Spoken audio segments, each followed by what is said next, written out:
Since buying the Analog Design Blackbox HG-2, I have had hundreds of people ask me, Paul, can you review it? Can you give us some audio demos?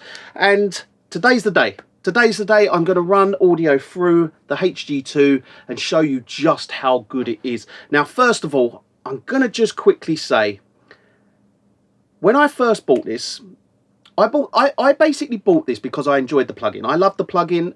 I saw a friend of mine had one, and I basically kind of got my teeth into it and went, you know what, this thing is actually really, really good. Now, if you've used the plugin, you'll know that the plugin's good. Now, the plugin is good, but this is next level. Honestly, it is one of the best.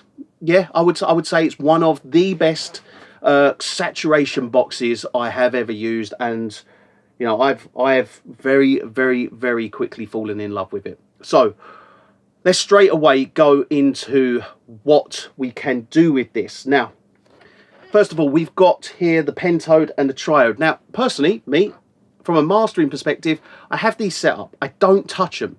And first of all, when I'm first going to go through some of the demos here, I'm going to use it how I use it for mastering. Now, what I use it for mastering and how I find it mostly effective is using the parallel saturation circuit. Turn that on and basically select low, flat or high. Select where I want that parallel saturation to be applied and then just mix it in.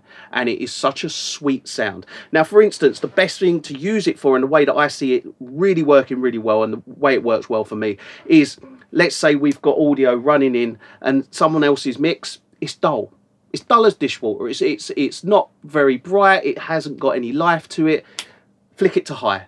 Turn up that saturation and listen to the track. Just like it just glows with bright, warm, lovely tones up in the top end. Again, same again. If the track is really bright with not a lot going on in the bottom end, you need some warm thickness, switch it to low.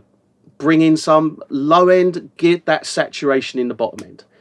Then if you've got a good mix that sounds, you know, balanced, flick it to flat, turn it up, and you get it in the top and the bottom, where you'll get this flat, broad range that just goes saturation throughout the track. And I'm going to show you that, and I'm going to show you various different sources, some which are a little bit duller. I might add an EQ to them to make them dull and then brighten it up on the HG-2.